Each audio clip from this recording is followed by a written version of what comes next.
Hello and welcome to 20 Lore Pro. I'm SirAshtown and we are here today doing a Set 9 review with JDRR, RMB, and Jeebus. Very excited to see as JDRR is bringing us a Amethyst Steel list, RMB is bringing us a Amethyst Sapphire list, Blurple, and Jeebus is bringing us a Ruby Steel list. Lots to look forward to here in the video, but before we do, I'd like to showcase for you what we're doing here in September. Charlie's Collectible Show, September 6th through the 7th, is in Stone Mountain, Georgia, a classic Charlie's Collectible Show. They have been great to us so far, great for the Lorcana community, and they're going above and beyond. A 25K tournament. This is so huge. Very exciting time to be here with Charlie's Collectible Show. We are going to be streaming their tournament live over on our 20 Lore Pro Twitch. Very excited for that, September 6th and the 7th. After Charlie's Collectible Show, we're heading off to Pro Play Games Summit Denver. This is going to be our second time streaming with Pro Play Games live on Twitch. They are doing something very cool this time. 3 different Lorcana tournaments, one on Friday, one on Saturday, and one on Sunday. The Friday event, which is September 12th, is going to be a 5K core constructed tournament, followed by a Saturday 15K tournament. Very exciting time for core constructed Set 9 Lorcana, but something I think that is very cool, they're doing a 5K sealed event on Sunday the 14th. So 12th through the 14th, this should be a lot of fun. If you don't feel quite prepared for Set 9 rotation, you don't feel like you quite understand the format yet, come out on Sunday, play the 5K. Should be great for a sealed event, a lot of fun there. We're going to be there with JDZ, Liam, Katie. Hope to see y'all there. At the end of September, we're going to be here at home. I'm literally going to roll out of bed and then go to my LGS Nexus for the Lone Star 10K weekend, the Lone Star Open. This is going to be a 5K Saturday, 5K Sunday, September 27th through the 28th. Waco, Texas, if you haven't heard of it, kind of got popularized in the last couple of years. Chip and Joanna Gaines with Fixer Upper. They're here in Waco, Texas. They have the Magnolia silos, Magnolia everything all around. So if you're playing Lorcana, you and your family want something else to do while you're doing that or afterwards, Magnolia Silos is a great place to be. So Waco, Texas, nicely placed in between Dallas and Austin, easy to get to from either location. Or you can fly directly into Waco. But this tournament should be a great time. It'll be, again, September 27th to 28th, the Lone Star Open at the home of 20 Lore Pro, our LGS Nexus that we go to. In October, we're going to be heading to Milwaukee DLC. We managed to get tickets. I should say half of us did. We're going to see about the rest. But for sure, half of us are coming to the DLC Milwaukee. What better thing to do before the tournament than to come and hang out with the pros like DKP, Frank Karsten, and Ed with the World Class Cards team. They're all going to be there having a great time, celebrating, karaoke, party games, cosplay, as we were just hanging out before we get ready for Milwaukee DLC. Again, the Enchanted Evening hosted by World Class Cards is going to be October 23rd, the Thursday before DLC Milwaukee. There's going to be karaoke games and exclusive prizes. Again, this is the Enchanted Evening hosted by World Class Cards. We're going to be there streaming it live on World Class Cards Metafy. So if you're not able to attend, you'll get to still see DKP singing A Whole New World or something of the sort on the World Class Cards Metafy. We'll definitely get him up there on karaoke. If not, we're going to drag him up there. So DKP, Frank Karsten, Ed, just some of the World Class Cards team members, but all of them will be there. So if you'd like to hang out with some pros, this is your chance. So excited to be there for that event. Again, that'll be live on World Class Cards Metafy. Lots to do in the month of September. We hope to see you at every event. But again, if not, we're going to be live with 20 Lore Pro, Pro Play Games Live, and for October, the Metafy of World Class Cards. Very excited for all those tournaments. Very excited to see how Lorcana shapes up and how the meta forms after post-rotation and with a new limitation, really, of losing sets 1 through 4 with reprints in Set 9. So this is going to be a great time for Lorcana. A lot to learn, a lot to do. don't really know where to start, this is a great place. We are going to do a set review with JDRR, RMB, and Jeebus. And we are here with JDRR. Very excited to be here with set 9, looking at what he has been cooking up. JDRR, how are you doing?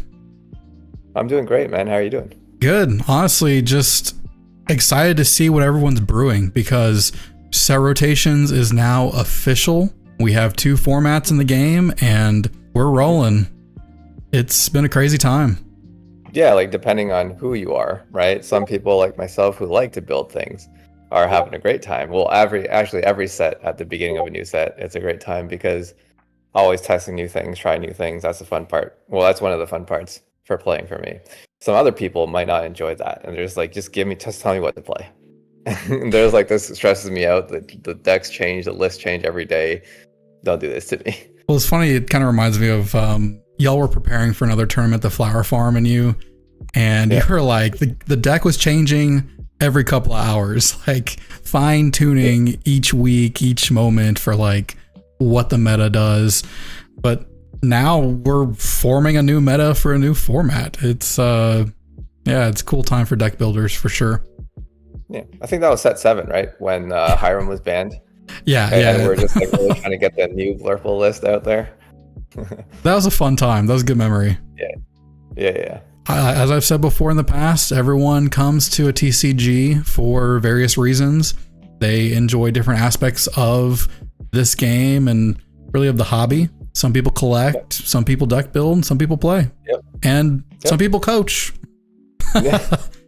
I still play. Come on now. Yeah. I see you on the Discord. You're over there. You're streaming games. You're getting them in. Yeah. Well, JDRR, before we jump into your list, you have brought today an Amethyst Steel list. I kind of wanted to ask you, what are your overall thoughts of set 9 with the rotation? How has it been? I think that the power level of all the decks have significantly dropped compared to what people have been used to the last few sets. If I had to explain it, it's probably like, it's not like sealed. That's like really janky almost. But it's also not like set 1 kind of slow. Like if you had to compare, maybe it's like set 1.5.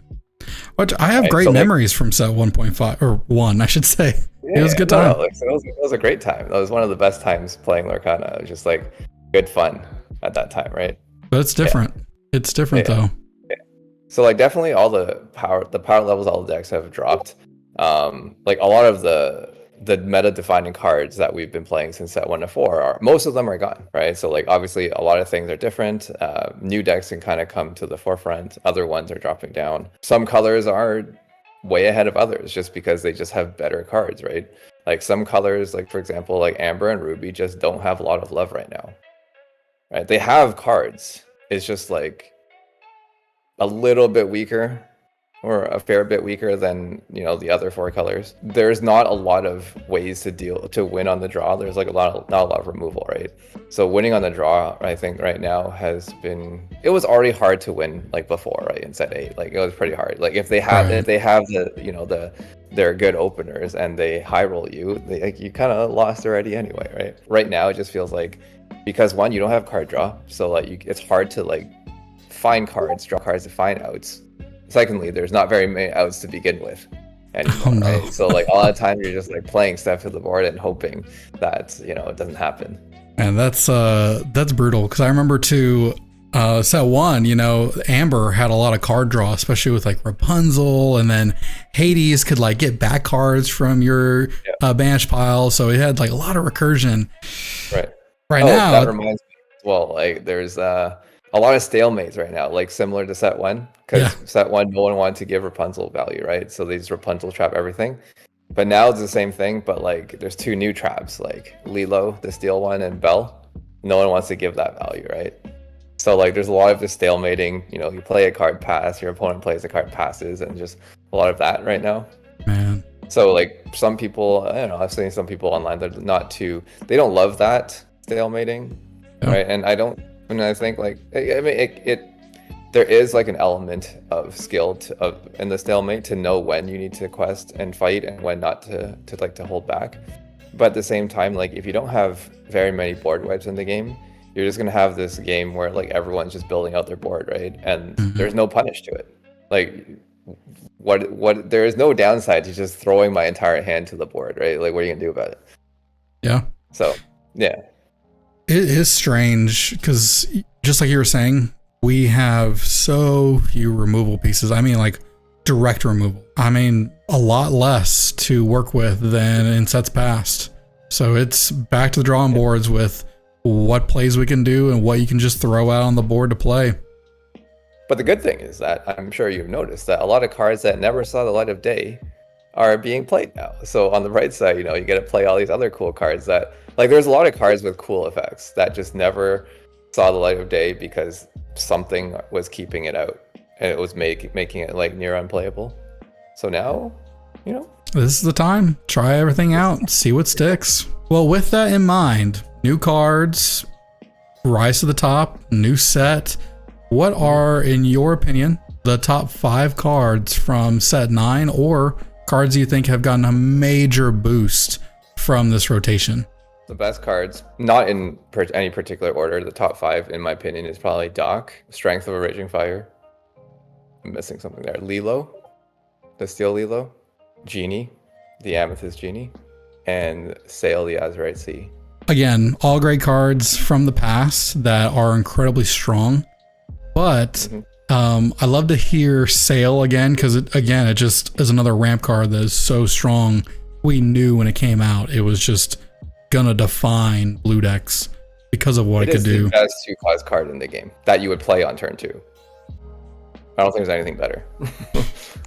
No, I agree with you. Like turn 2 ramp, we know is very good. It carried our favorite deck, Blurple, for how long now? Lot to thank for for Sail. It's been carrying us in set 6. Right, the moment they gave us Sail in set 6, Blurple just became like another tier above what it used to be in set 5. Well, now, you know, set 9, Blurple is very good. Better. Very good. Yeah, very good. One of the best decks of the format. We're going to be doing later on this video a deck tech with RMB. He's going to be highlighting Blurple. Since you allowed him to do that. Yeah, it's fine. Ryan can take it. Yeah. But there's a lot of cards. We were talking about this in set 8. We're like, man, we're not going to lose like a whole lot. And there's cards that kind of fill in the gaps for the ones that we are losing. So that'll be fun to talk about and see. Yeah, exactly. Talking about deck techs and looking at cards, can you showcase for us your set 9 going into this competitive season, a deck that you think has some good viability? For sure. Purple Steel, like this is, people who know me from like way back in like set 2 know that this was like my deck, and it's been one of my pet decks since set 2, right, until I picked up Blurple obviously in set 5. But prior to that, this was like still, so these are like my 2 pet decks. And like if we look at the 5 best cards that I think we talked about, right? Doc, Strength, Genie, and Lilo. I wonder which deck can play 4 out of those 5 cards, right? This one right here. Because like it has everything. I think right now Steel is the best on the draw color because you have Hook, you have Calhoun, you have Strength, right? You have Lilo. Like, so like it makes it really hard for anyone to quest because you can just attack and trade everything. Calhoun freezes the board. Right? No one wants to give value. No one wants to let your Lilos, let your things trade up and hit for 5. Strength is the only it's the only song that's actually a removal that you can just point and click, choose whatever you want, get rid of it. Obviously there's a condition, but that condition is not very hard, right? And then Doc is just like, I think it's the best draw card in the game right now because it's like you get tempo, but you're also drawing too. And like we talked about earlier, there is no board wipes. Well, there's Under the Sea, but like there's no like true board wipes without conditions like B-Prep. So there's like almost no downside to vomiting your entire hand, right? That's what Doc decks want to do. Just throw your entire hand onto the board and just keep going. So that's why I think like this is probably one of the best decks of the format. Oh, that's just the Steel side. I forgot to talk about the purple side. All the purple cards draw cards, right? Within a format where no one can actually draw cards, like or draw cards that's very limited, it's a premium. Things like Diablo, Cusco, Genie, and you can even see here, like there's some like other draw cards that you probably would have never seen like much play, like Dolores Magical here, the Yzma. Yeah, you never really saw those cards, but now like those cards probably can be played because there's so little removal, like we talked about earlier. If the Yzma survives a turn, you can just exert it, draw 3. And that probably usually wins you the game just because how limited card draw is, right? So yeah, like that's like overall like why I think this is one of the best or better decks of the format. Now, I really like the Amethyst side because I love the draw. And Amethyst in this deck really lets you. But a reason why I liked Merlin Crab so much was because you had cards that let you draw when they're banished, but Crab lets you trade while drawing. So you're getting that 2-for-1 value, which are things I look for when I'm deck building or when I want to play a deck. And you kind of have this with Lilo back in the deck. This now kind of creates a pseudo Merlin, if not even better at some points, giving everyone that Challenger 2. I mean, for sure. Your Diablos now are Challenger 2, Cusco's up. This deck, it utilizes those when you're banished draw a card very effectively. Right. Well, there is something to note, right? Prior to the reveal of Lilo, you had Yelena and Jafar, the Challenger ones that are 3/2 and 2/3 that quest for 2 and give you Challenger +2.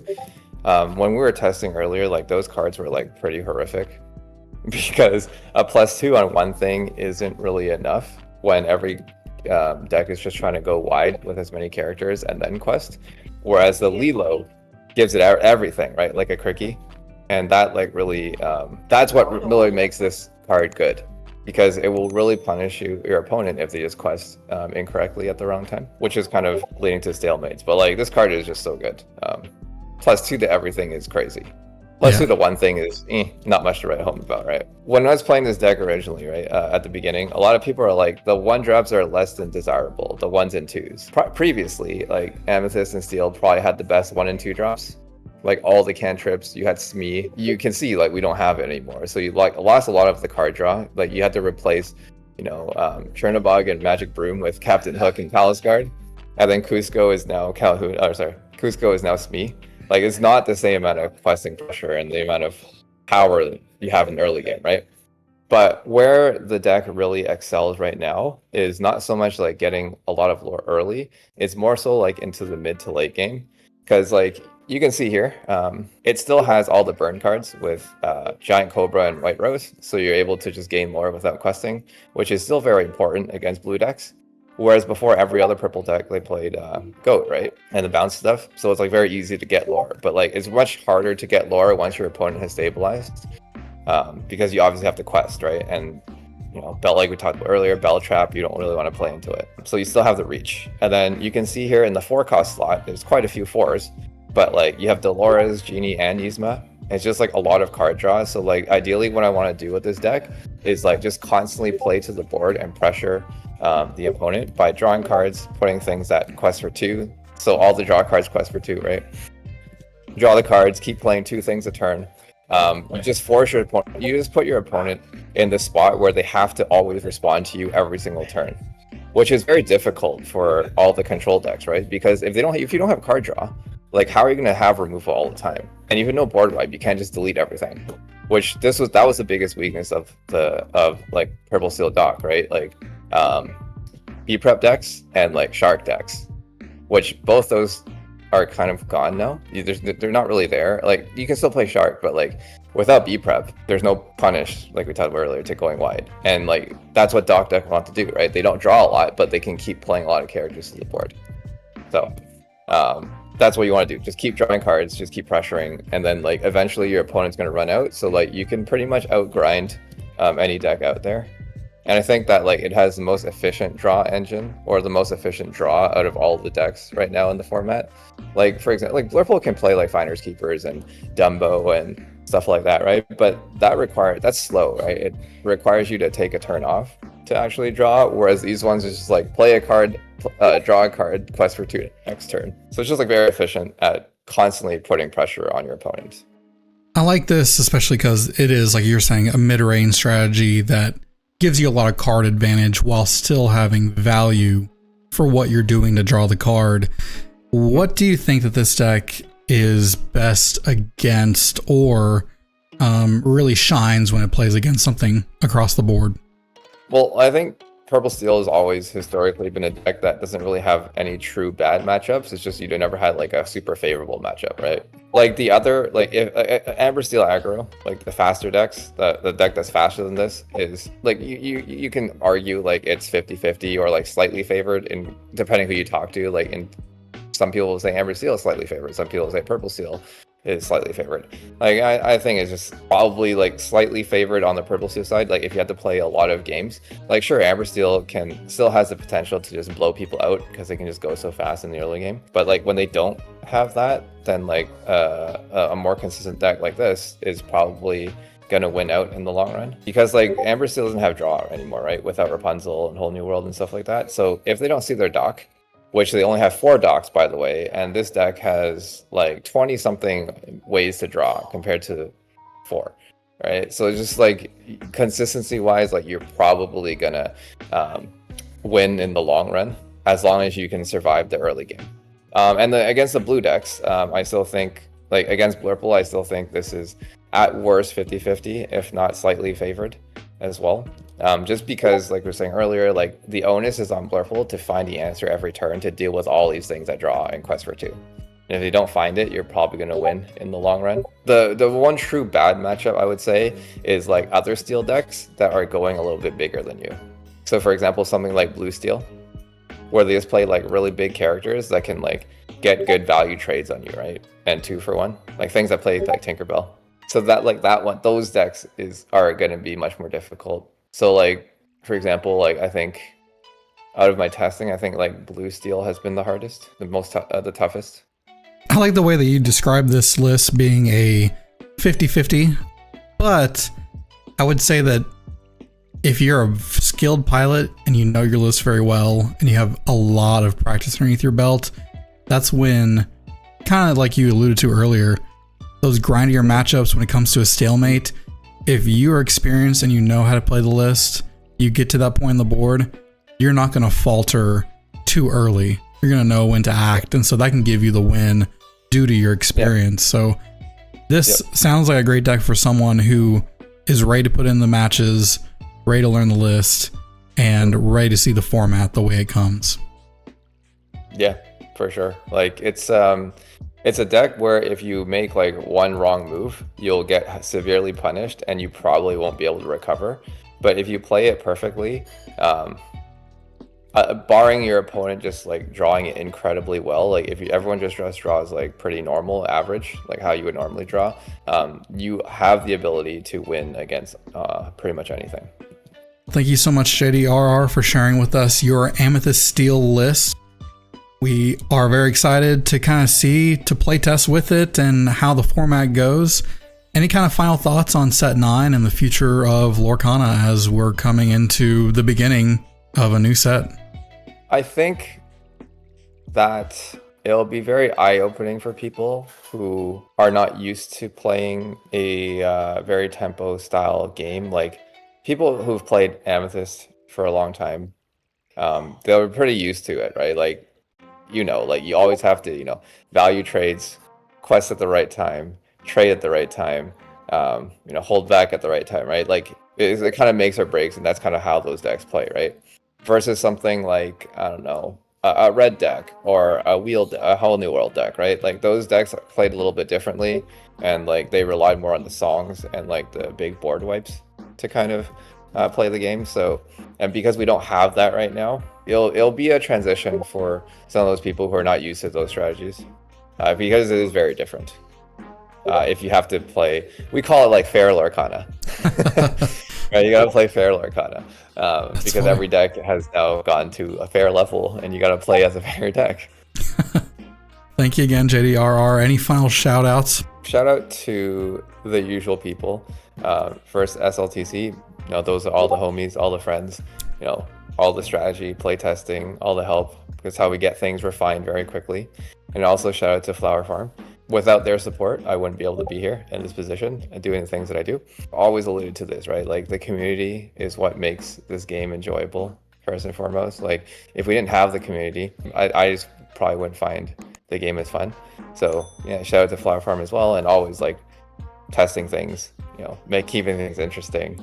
If you're looking for a great coach, but also to a great community, Flower Farm is really a great place to be, and they are really testing Blurple and Amethyst Steel especially. So again, it also helped though that those are our 2 decks that we're known for, and now they're one of the better decks of the format. We're on top. Our time is here. Let's go. Our chance. No, I love it. No more underdog status for us. We're now the best. At least for one set. Yeah, we'll see how the rest goes. Well, hey, I just want to say, on behalf of 20 Lore and really just talking to you one-on-one, like, thank you so much, JDRR, for coming. No problem. People don't know this. We had a botched video. My fault on the editing for set 8. JDRR, he is really great, not only to the community, but to myself. So thank you, JDRR, for coming again for set 9 review. We hope to have you back here for a deck tech for set 9. Maybe even especially as we get closer to DLC Milwaukee. We're gonna have a lot to look at in September, like a lot. Yeah, let's make it happen. Like right after the big tournaments, Charlie's Collectibles, SSG, Ink, all that at the very beginning, and then the meta will be more developed, more refined, and we can come with a deck tech for the people.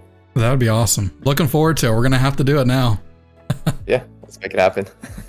All right, well, thank you so much, JDR. We will see y'all here in a little bit. And for y'all at home, we're going off to RMB to hear how Blurple is doing in set 9.